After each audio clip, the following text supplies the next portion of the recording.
What is going on, everyone? It's been quite some time since I've shown off any new Blu-rays I've bought, but luckily yesterday I did pick up 4 more Blu-rays as well as 2 newly released video games, so today I'll be showing all of those off to you guys. Also, I kind of like doing this handheld camera format now. I could have easily set up my whole production and done it that way like I do for all my movie reviews, but I think for Blu-ray videos as well as reactions and a few other kinds of videos that I do, I'll just be doing this handheld camera thing for now on. With that being said, the first new video game that I picked up yesterday is Super Mario 3D All-Stars. Now, I am disappointed this game is not a whole remaster of all 3 of these games. I mean, Galaxy already looks great. It looked really good on the Wii, and on the Wii U it looked good. And I'm sure on the Switch it's going to look even better. But I don't understand why Mario 64 is not a full remaster. That just makes no sense. Apparently the game is still running in 720p.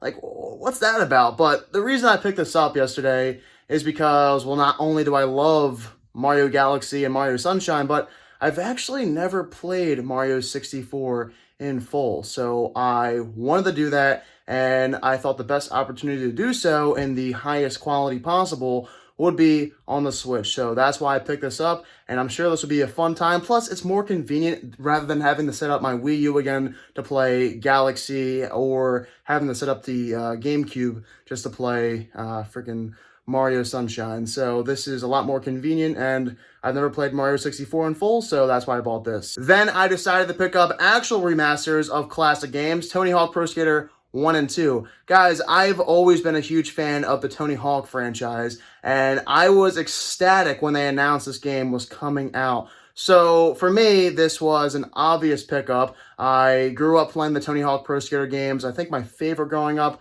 was Tony Hawk Pro Skater 4, but I also really enjoyed Underground as well as the second game. I played the hell out of those games growing up, so this was a no-brainer, and I cannot wait to see how it looks on the Xbox One. So once I open up this thing, I'll put it right in my Xbox and play it ASAP. And right before you throw 1,000 questions my way asking, Andrew, why do you never buy new movies on Blu-ray right as they're released?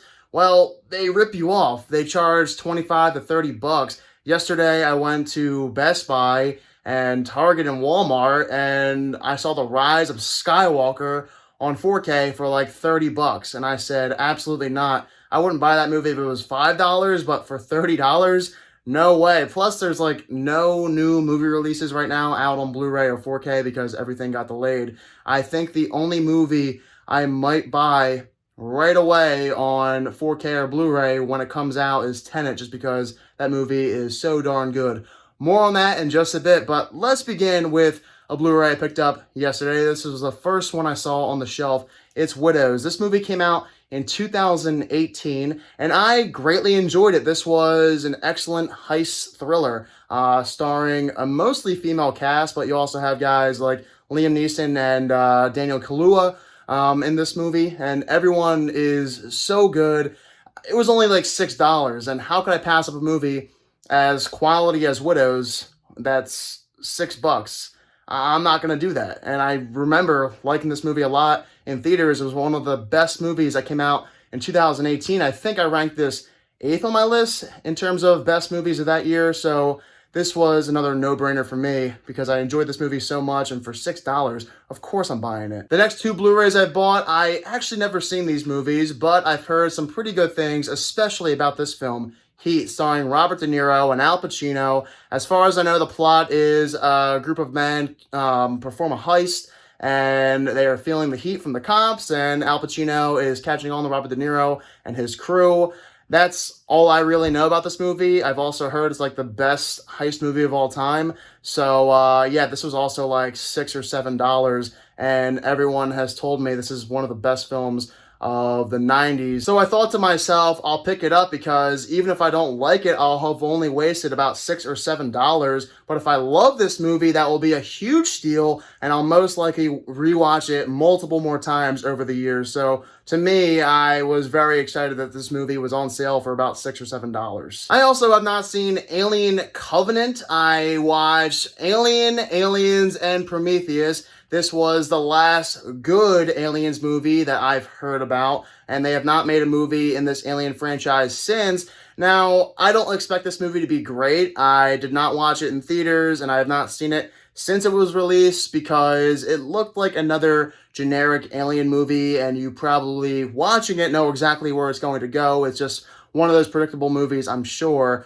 But watching the trailer, the movie looked gorgeous, and I'm sure on Blu-ray, this movie will look immaculate. So I don't really see why I shouldn't pick up a movie that looks as good as it does, and it's directed by Ridley Scott, who is one of my favorite directors. So maybe this movie will surprise me. Maybe it offers more to the audience than just another generic, edge-of-your-seat kind of survival movie in space. Hopefully it's pretty darn good, and I don't know if it's going to be better than Prometheus because that movie was not very good, but that's all I really hope for. But for me, the best movie in the Aliens franchise is absolutely Aliens. I doubt this movie will be better than that, but if it's better than Prometheus, that's a win for me. Lastly, I picked up Christopher Nolan's 2017 war film, Dunkirk.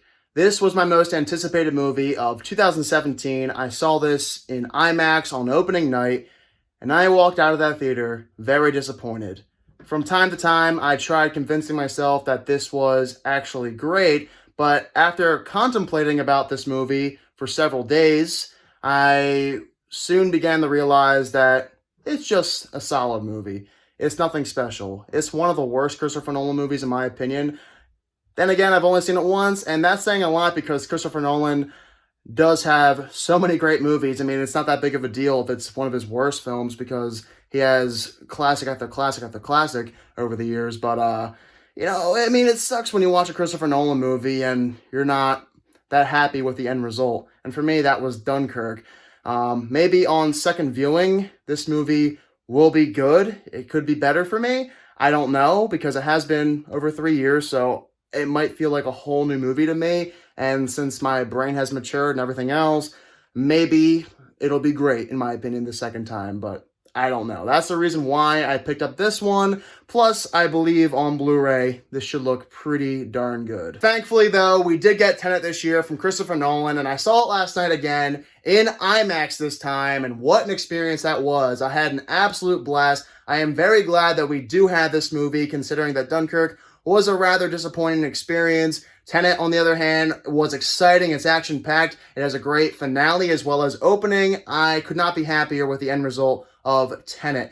The only thing for me is that I need to watch the movie on Blu-ray now because I could not understand half of what they were saying in the movie once again last night, and that's why I had such a hard time following the story. So if I get the Blu-ray or 4K and watch it with subtitles, I'm sure I'll be able to understand the movie a lot better. But yeah, I was so happy to watch the movie again last night in IMAX. It was quite the experience. All right, guys, next up, I will be taking your suggestions. I will be reviewing and doing some other videos that you wanted me to do over the past couple of weeks, ever since I hit 500 subscribers. So with that being said, I will start with my movie review of the film Layer Cake, starring Daniel Craig. So I'm excited to do that for you guys.